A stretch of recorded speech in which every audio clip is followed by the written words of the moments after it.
السلام علیکم ورحمۃ اللہ وبرکاتہ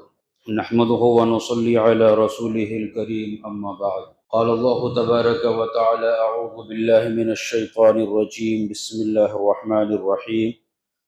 ولا تقولوا لمن يقتل في سبيل الله اموات بل احياء ولكن لا تشعرون صدق الله العظيم بسم الله الرحمن الرحيم رب اشرح لي صدري ويسر لي امري واحلل عقدة من لسانی یفقہوا قولی بسم اللہ الرحمن الرحیم درود شریف پڑھ لیجیے اللہم صلی علی محمد وعلی آل محمد کما صلیت علی ابراہیم وعلی آل ابراہیم انک حمید مجید اللہم بارک علی محمد وعلی آل محمد کما بارکت علی ابراہیم وعلی آل ابراہیم انک حمید مجید۔ محترم بزرگوں، دوستو اور عزیز ساتھیو، اللہ تبارک و تعالیٰ کا لاکھوں شکر و احسان ہے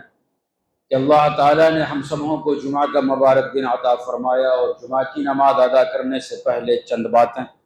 قرآن و حدیث کی روشنی میں سننے اور سنانے کا موقع عطا فرمایا۔ میرے دوستو، اسلامک کیلنڈر کے اعتبار سے یہ ذی الحجہ کا مہینہ چل رہا ہے، جو اسلامک اعتبار سے یہ آخری مہینہ ہے۔ اس کے بعد جو مہینہ شروع ہوگا وہ اسلام کا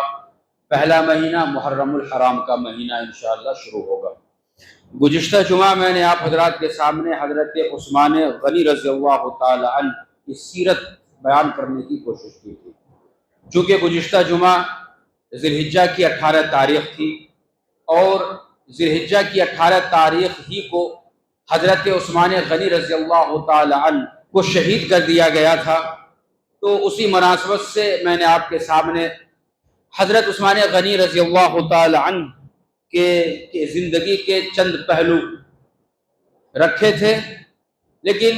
چونکہ بات ادھوری رہ گئی تھی وقت کی قلت کی وجہ سے، میں نے وعدہ کیا تھا کہ ما بقیہ بات انشاءاللہ آنے والے جمعہ کو بیان کروں گا۔ میرے دوستو، اسی وعدے کے تحت آپ حضرات کے سامنے حاضر ہوا۔ اللہ کے فضل و کرم سے میری دعا ہے کہ اللہ تبارک و تعالی جو بھی باتیں کہی جائیں ان باتوں کے اوپر مجھے بھی اور تمام سامعین کو بھی عمل کرنے کی توفیق عطا فرمائے، آمین۔ حضرت عثمان بن عفان رضی اللہ تعالی عنہ یہ تیسرے خلیفہ ہیں۔ نبی کریم صلی اللہ علیہ وسلم کے وصال کے بعد سب سے پہلے خلیفہ حضرت ابوبکر صدیق رضی اللہ تعالی عنہ ہوئے۔ آپ کے انتقال کے بعد حضرت عمر فاروق رضی اللہ تعالی عنہ ہوئے۔ پھر آپ کے انتقال کے بعد تیسرے خلیفہ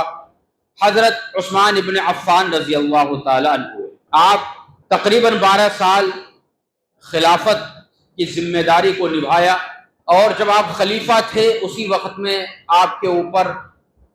کچھ لوگوں نے حملہ کر دیا اور آپ کو شہید کر دیا۔ دیکھیے، شہادت کا مقام و مرتبہ تو بہت ہی بڑا ہے۔ اللہ پاک نے خود قرآن کریم کے اندر بیان فرمایا کہ جو میرے راستے میں قتل کر دیے جائیں تم اسے مردہ مت کہو، بل احیاء، بلکہ وہ زندہ ہیں، ولکن لا تشعرون، لیکن تم اسے سمجھتے نہیں، شعور نہیں رکھتے۔ تو حضرت عثمان بن عفان رضی اللہ تعالی عنہ 18 ذی الحجہ کو ان کے اوپر جان لیوا حملہ ہوا اور آپ شہید ہو گئے۔ یہ واقعہ کیا ہے وہ میں آخر میں بتلاؤں گا، لیکن اس سے پہلے حضرت عثمان بن عفان رضی اللہ تعالیٰ عنہ کو اللہ تبارک و تعالیٰ نے بہت ہی زیادہ مال و دولت سے نوازا تھا، اور اللہ پاک نے جو بھی مال دیا تھا ہر وقت آپ انتظار میں رہتے تھے نبی کریم صلی اللہ علیہ وسلم کا حکم کب آ جائے کہ مال کو میں خرچ کروں اور میں وہ مال اللہ کے راستے میں سارا کا سارا خرچ کر دوں۔ یہ مجاز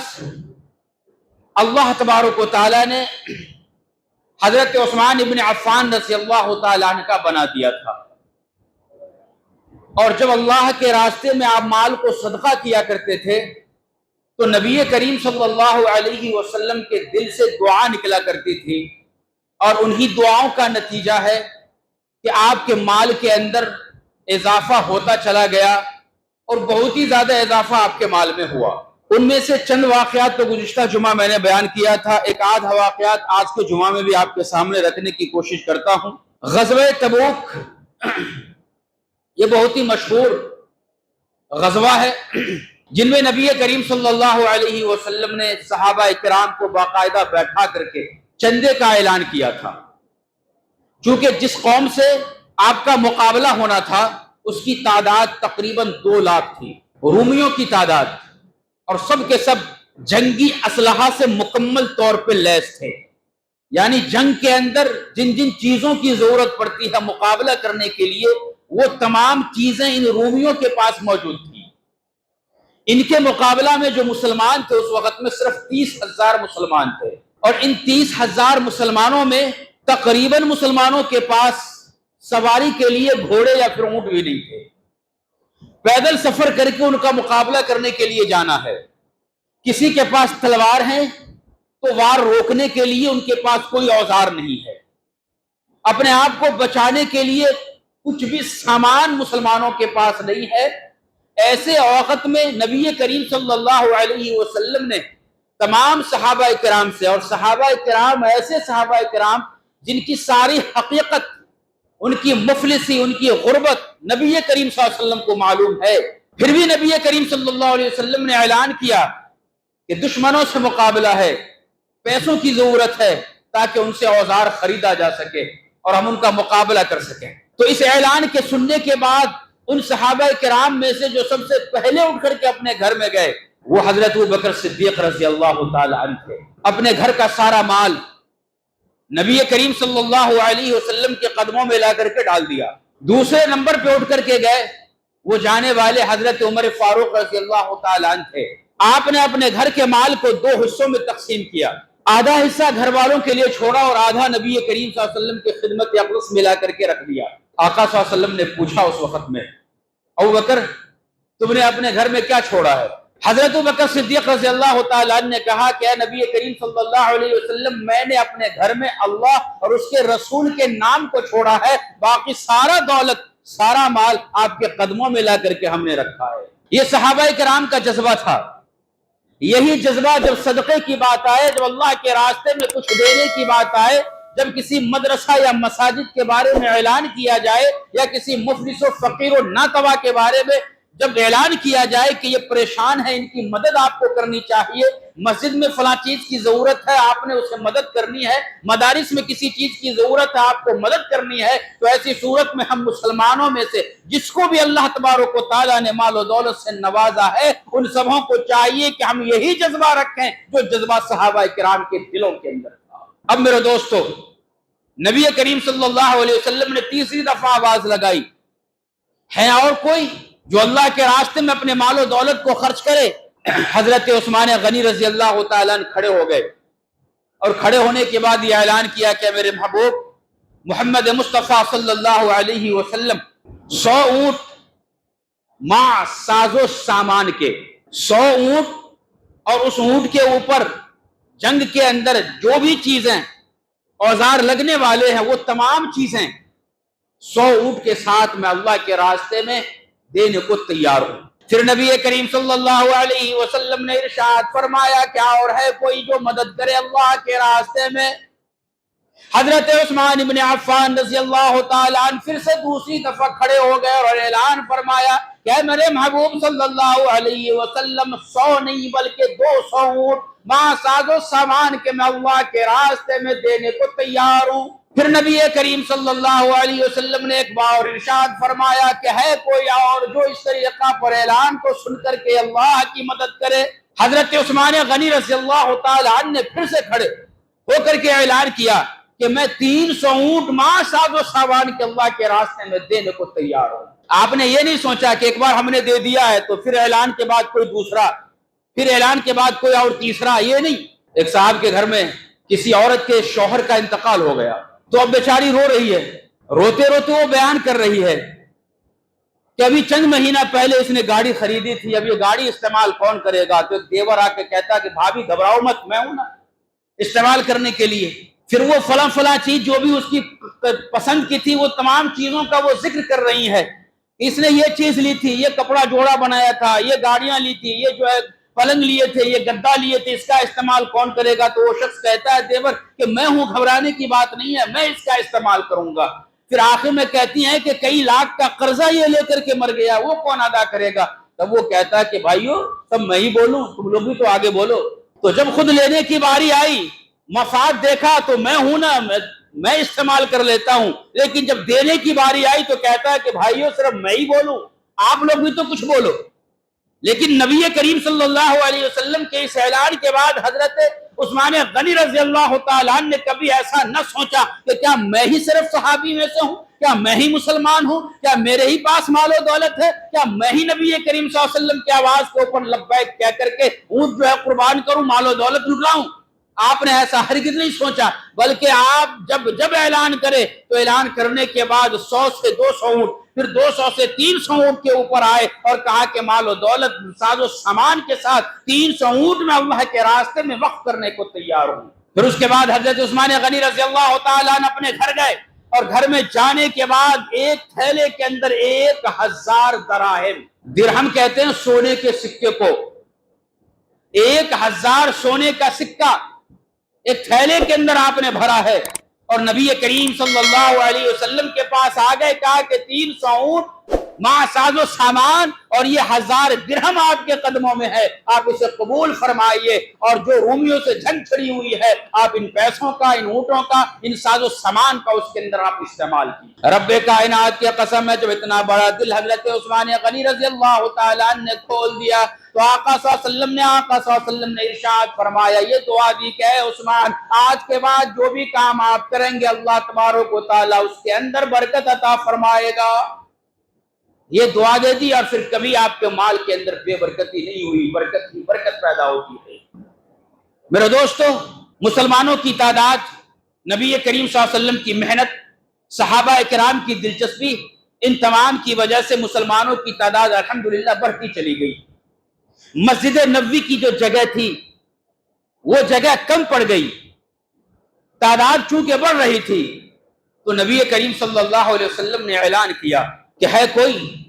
جو مسجد نبوی کے لیے زمین خریدے اور زمین خرید کر کے وہ اللہ کے راستے میں مسجد نبوی کے لیے وقف کر دے۔ قربان جائیے حضرت عثمان غنی رضی اللہ تعالیٰ عنہ کے اوپر جب نبی کریم صلی اللہ علیہ وسلم نے یہ اعلان فرمایا تو آپ فوراً کھڑے ہوئے، اور کھڑے ہونے کے بعد ارشاد فرمایا کہ اے میرے محبوب صلی اللہ علیہ وسلم، جتنے بھی زمین کی ضرورت ہے، مسجد نبوی کے ارد گرد میں جتنے بھی زمین کی ضرورت ہے، آپ اسے خرید لیجئے، اس کی جو قیمت ہوگی عثمان ادا کرے گا۔ چنانچہ نبی کریم صلی اللہ علیہ وسلم نے جتنے اس وقت میں زمین کی ضرورت تھی آپ نے اپنے طے کیا، ریٹ لگائی، اور جو بھی ریٹ بنتا تھا حضرت عثمان ابن عفان رضی اللہ تعالیٰ عنہ نے اپنے جیب خاص سے اس قیمت کو ادا فرمایا، اور اس زمین کے اوپر مسجد نبوی بنی ہوئی ہے، قرآن کریم کی تلاوت ہو رہی ہے، نمازیں پڑھی جا رہی ہیں، درود و سلام وہاں پہ پڑھا جا رہا ہے، اور پڑھنے والوں کو تو ثواب ملتا ہی ملتا ہے، اس کا ثواب اللہ تبارک و تعالیٰ قیامت تک حضرت عثمان غنی رضی اللہ تعالیٰ عنہ کے نام اعمال کے اندر بھی لکھتا رہے گا۔ اس سے ہم سبوں کو یہ معلوم ہوا کہ اگر ہم نے اللہ کے راستے میں کسی چیز کو صدقہ کیا ہوا ہے، کہیں مسجد بن رہی ہے، ہم نے اس کی دیوار کھڑی کرا دی، اس کے اندر ہم نے کنکر لا کر کے ڈلوایا، ہم نے سیمنٹ لا کر کے دیا، ریتی لا کر کے دی، یا اس کے علاوہ جن چیزوں کی بھی ضرورت ہے، مسجد ہو یا مدرسہ ہو یا پھر دینی اوقات کہیں بھی ہو، ان تمام چیزوں میں اگر ہم نے ان چیزوں سے مدد کیا ہے تو یاد رکھے جب تک وہ مدرسہ قائم رہے گا، جب تک وہ مسجد قائم رہے گی، نمازیں اس کے اندر پڑھی جاتی رہے گی، نمازیوں کا ثواب نماز پڑھنے والوں کو بھی ملے گا نماز کا ثواب، اور جب تک وہ مسجد قائم رہے گی، جن جن لوگوں نے اس کے اندر حصہ لیا ہے ان تمام کے نام اعمال کے اندر اللہ تبارک و تعالی قیامت تک حساب لکھتا رہے گا۔ یہ صدقہ جاریہ کا میرے دوستو فائدہ ہوا کرتا ہے، اس لیے جب بھی کبھی اس طرح کا اعلان کیا جائے تو آپ بڑھ چڑھ کر کے حصہ لیجئے،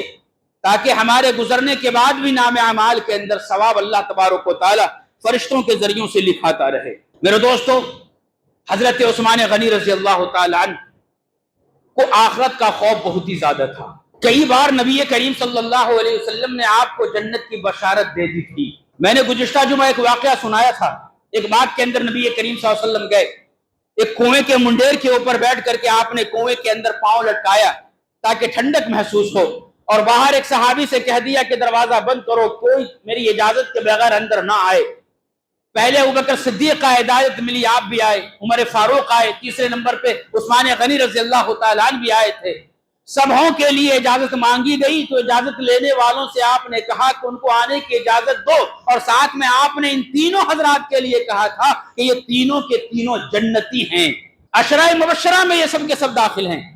حضرت عثمان غنی رضی اللہ تعالیٰ عنہ کے بارے میں کئی بار نبی کریم صلی اللہ علیہ وسلم نے جنتی ہونے کے تعلق سے دنیا کے اندر کہا تھا، لیکن اس کے باوجود حضرت عثمان غنی رضی اللہ تعالیٰ عنہ جب قبرستان کے بازو سے گزرتے تھے، جب قبرستان کے کنارے سے گزرا کرتے تھے، تو ایسی صورت میں وہ زاروں قطار روتے تھے، اس طریقہ پر روتے کہ جیسا ایک چھوٹا بچہ روتا ہے اور روتے روتے اس کی ہچکیاں بندھ جاتی ہیں، اس طریقہ پر آپ ہچکیاں لینا شروع کر دیتے تھے روتے روتے۔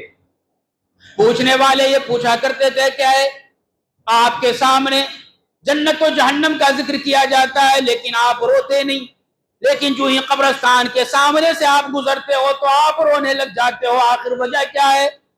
حضرت عثمان غنی رضی اللہ تعالیٰ عنہ نے ارشاد فرمایا کہ میرے آقا محمد مصطفیٰ صلی اللہ علیہ وسلم کا ارشاد گرامی ہے کہ آخرت کی منزلوں میں سے سب سے پہلی منزل قبر کی منزل ہے، جس کی یہ پہلی منزل آرام اور کے طور پہ گزر گئی تو ایسی صورت میں مابقیہ منزلوں کے اندر آسانیاں پیدا ہو جاتی ہیں۔ تو پہلی منزل جو قبر کی منزل ہے، پتہ نہیں جب ہمیں قبر کے اندر ڈالا جائے گا، حضرت عثمان غنی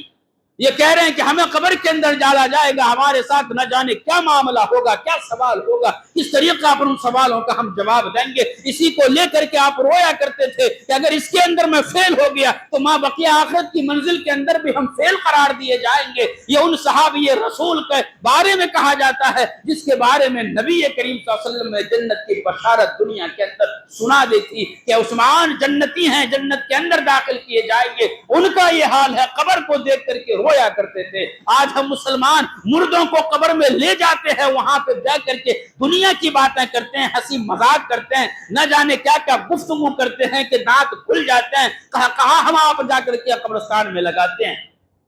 جبکہ ہمیں معلوم نہیں کہ ہم ابھی جمعہ پڑھ کر کے جائیں گے، یہ جمعہ کی 2 رکعت اللہ نے قبول فرمائی ہے یا پھر ہمارے منہ پہ مار دیا ہے، ہمیں معلوم نہیں ہے۔ اس کے بعد عصر کی نماز ہم پڑھیں گے، وہ قبول ہوگی یا نہیں ہوگی، جمعہ کی نماز ہماری قبول ہوگی یا نہیں ہوگی، اس سے پہلے کی نماز جو ہم اور آپ نے ادا کی ہے وہ قبول ہوئی یا نہ ہوئی یہ پتہ نہیں ہے، لیکن اس کے باوجود ہمارا حال یہ ہے کہ ہم آخرت سے بے فکر، قبر کی منزل سے بے فکر، قبرستان میں جا کر کے یوں ہنسی مذاق اور نہ جانے کن کن چیزوں کی باتیں ہو رہی ہیں۔ یہ سنت کے خلاف کام ہم اور آپ کرتے ہیں۔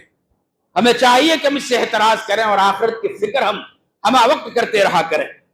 تو میرے دوستو، حضرت عثمان غنی قبر کو دیکھ کر کے اس طریقہ پر آپ آخرت کی آپ کو یاد آیا کرتی تھی، عدل و انصاف کی آپ کے اندر بہت ہی زیادہ تھا۔ ایک وقت تھا جب آپ خلیفہ بنے تو آپ نے اپنے غلام کے کان کو یوں مروڑ دیا تھا کسی بات کی وجہ سے، تو آپ نے ایک دفعہ اسے بلا کر کے کہا کہ بھائی میں نے تمہارا کان پکڑ کر کے مروڑا تھا، اس دنیا کے اندر ہی بدلہ لے لو، اس دنیا کے اندر بدلہ لے لو۔ وہ کہتا ہے کہ نہیں، آپ خلیفہ ہیں مسلمانوں کے، خلیفۃ المسلمین ہیں، میں آپ کا کان کس طریقہ پر مروڑوں گا؟ آپ نے کہا حضرت عثمان ابن عفان نے کہ جب تم کان ہمارا مروڑ کر کے بدلہ دنیا میں لے لیں گے تو مجھے خوشی ہوگی اور سکون میں محسوس کروں گا۔ کل حشر کے میدان میں اگر تم بدلہ لینے کے لیے کھڑے ہو گئے تو میں عثمان اس وقت میں کہاں سے تمہیں نیکیاں لا کر کے دوں گا۔ یہ کون کہہ رہا ہے؟ حضرت عثمان غنی، جن کو جنت کی بشارت دنیا میں دے دی گئی تھی کہ اگر ایک حق کان مروڑنے کا اگر یہ بدلہ اگر آخرت میں پوچھ لیا گیا تو پھر میں کہاں سے نیکیاں لا کر کے دوں گا۔ ہم اور آپ نے گریبان میں جھانک کر کے دیکھیں کہ ہم اور آپ نے کن کو ستایا ہے،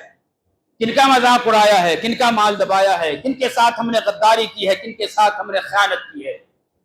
یہ تمام کے تمام لوگ جن کے ساتھ ہم نے اگر ایسا معاملہ کیا ہے، حشر کے میدان میں کھڑا ہوگا اللہ تبارک و تعالیٰ کے سامنے اور سوال کرے گا، شکایت کرے گا کہ فلاں شخص آپ کا بندہ، اس نے ہمارا حق لیا تھا، اس نے ہمیں مارا تھا، اس نے ہمارا مذاق اڑایا تھا، ہمیں گالیاں دی تھی۔ یہ تمام چیزوں کا حساب جب تک نہیں ہو جائے گا آخر معاذ سے آگے کوئی بھی انسان نہیں بڑھ سکتا۔ یہ ڈر اور خوف ہمارے اندر بھی، ہمارے دلوں میں بھی پیدا ہونا ہے۔ اللہ ہم سبوں کے دلوں میں اس طرح کا ڈر اور آخرت کا ڈر، خوف پیدا فرمائے۔ اس کے بعد میرے دوستو، سخاوت بھی آپ کی بہت ہی زیادہ تھی۔ غریبوں کے اوپر مال خرچ کرنا، مسکینوں کے اوپر مال خرچ کرنا، کبھی اگر قحط سالی آ گئی اور مسلمان پریشان ہیں تو ان کے لیے کنویں کا انتظام کرنا، پانی کا انتظام کرنا، کھانے پینے کی چیزوں کا انتظام کرنا۔ گزشتہ جمعہ میں نے ایک کنویں کا واقعہ سنایا تھا، لیکن آج جو میں آپ کو سنانے والا ہوں وہ یہ تاریخ ابن خلدون ایک کتاب ہے، اس کے اندر اس واقعے کو بیان فرمایا گیا ہے۔ چنانچہ بیان فرمایا گیا کہ ابو بکر صدیق رضی اللہ تعالیٰ عنہ کا دور خلافت ہے اور قحط سالی شروع ہو گئی، کھانے پینے کی چیزیں ختم ہونے لگ گئی، اگر کہیں ملا بھی کرتی تو وہ چیز کافی مہنگی ملا کرتی۔ حضرت عثمان غنی رضی اللہ تعالیٰ عنہ کا 1000 اونٹ کے اوپر کھانے پینے کا سامان آنے والا ہے مدینہ شہر کے اندر، اور لوگ اسے خریدنے والے ہیں، لیکن لوگوں کے خریدنے اور اس جگہ پہنچنے سے پہلے تمام کے تمام تاجر، تمام کے تمام دکاندار حضرت عثمان غنی کے پاس پہنچ گئے ان کے مال کے پہنچنے سے پہلے، اور کہنے لگے کہ میں آپ کو ڈبل فائدہ دوں گا، آپ کا مال مجھ سے بیچ لینا۔ کوئی کہتا کہ میں 3 گنا فائدہ آپ کو دوں گا، آپ نے وہ مال مجھ سے بیچنا ہے۔ کوئی کہتا کہ میں 4 گنا دوں گا، 6 گنا تک تاجر جو ہے پہنچ گئے کہ آپ نے مال آپ کا مجھ سے بیچنا ہے، میں 6 گنا فائدہ آپ کو دوں گا۔ قربان جائیے حضرت عثمان ابن عفان رضی اللہ تعالیٰ عنہ کے اوپر آپ نے سبوں کو دینے سے انکار کر دیا اور یہ کہا کہ بھائی میں نے تو پہلے ہی مال بیچ دیا ہے اور تم سبوں سے زیادہ فائدہ ان خریدنے والوں نے مجھے عطا فرمایا ہے۔ تمام کا تمام تاجر یہ کہتا ہے کہ بھائی خریدنے والے ہم سب کے سب جتنے بھی ہیں یہاں پہ خریدنے والے آپ کے سامنے موجود ہیں، سب ایک دوسرے کا منہ دیکھ رہے ہیں کہ بھائی تو نے خریدا، ہر کوئی انکار کر رہا ہے۔ پھر کہا جاتا ہے کہ کس نے خریدا؟ حضرت عثمان غنی رضی اللہ تعالیٰ عنہ نے ارشاد فرمایا کہ میں نے اپنا یہ 1000 اونٹوں کے اوپر جو کھانے پینے پہننے اوڑھنے کا جو مال آ رہا ہے ان مال کو میں نے اللہ سے سودا کر لیا ہے کہ تم 1 2 3 6 تک پہنچے ہو 6 دو گے، لیکن میرا اللہ نے کہا ہے کہ جو بھی میرے راستے میں مال کو صدقہ کرتا ہے، غریبوں پہ خرچ کرتا ہے، میں انہیں پڑھ کر کے 10 گنا عطا فرماتا ہوں۔ تو میں نے یہ سودا اللہ تبارک و تعالیٰ سے کر لیا ہے۔ پھر آپ نے حضرت ابوبکر صدیق رضی اللہ تعالیٰ عنہ سے یہ کہا کہ 1000 اونٹوں کے اوپر جو کھانے پینے پہننے اوڑھنے کا ساز و سامان جو آ رہا ہے وہ آپ لے لیجئے اور آپ لینے کے بعد تمام غریبوں میں اسے تقسیم فرما دیجئے۔ یہ تقسیم فرمانے والے کون تھے؟ حضرت عثمان ابن عفان رضی اللہ تعالیٰ عنہ تھے۔ تو اس سے ہمیں یہ سبق ملتا ہے کہ وہ تاجر اور وہ لوگ جو بھی خرید و فروخت کرتے ہیں، آج اگر اسٹاک جمع کیا جاتا ہے خرید کر کے مال کو، اور جب مارکیٹ میں مال کم ہو جاتا ہے تو پھر اسی سامان کو ڈھیر سارے قیمت وصول کر کے اسے بیچا جاتا ہے اور مجبوری کا غریبوں سے فائدہ اٹھایا جاتا ہے۔ اسلام نے ہمیں یہ سبق دیا ہے کہ تم اس طریقہ پر ناجائز طریقہ پر کسی سے کے جیب سے مال کو وصول مت کرو، بلکہ اگر ضرورت ہے تمہارے پاس مال دیا اللہ نے تو اسے غریبوں میں تقسیم کرو، اور اگر تم تقسیم نہیں کر سکتے، بیچنے کی نوبت آئی تو اتنا ہی منافع لو جس سے تمہارا بھی نقصان نہ ہو اور خریدنے والوں کا بھی نقصان نہ ہو، اتنا منافع لے کر کے اس مال کو بیچو۔ یہ طریقہ، یہ سلیقہ، یہ درس اسلام نے ہمیں دیا اور ان تمام واقعات سے ہمیں یہ چیز معلوم ہوتی ہے۔ اللہ ہم تمام مسلمانوں کو ان باتوں پہ، بلکہ تمام ہندوستانیوں کو، پورے ملک کے لوگوں کو ان باتوں کے اوپر عمل کی توفیق عطا فرمائے۔ پھر اس کے بعد میرے دوستو، اعتراض کرنے والوں نے اعتراض بھی کیا۔ حضرت عبداللہ ابن عمر رضی اللہ تعالیٰ عنہ کے پاس ایک آدمی آیا اور حضرت عثمان کے لیے انہوں نے اعتراض کیا، رضی اللہ تعالیٰ عنہ کے لیے کہا کہ اتنی بڑی فضیلت آپ سب بیان کرتے ہو، لیکن یہ ایک ایسے صحابی ہے جو بدر کے اندر شریک نہیں ہوئے، جو احد کے اندر شریک نہیں ہوئے، اور جو صلح حدیبیہ کے اندر بھی شریک نہیں ہوئے۔ تو حضرت عبداللہ ابن عمر رضی اللہ تعالیٰ عنہ نے کہا کہ اعتراض کرنے والے ادھر آؤ، بیٹھو میرے پاس، میں تجھے اس کا جواب دیتا ہوں۔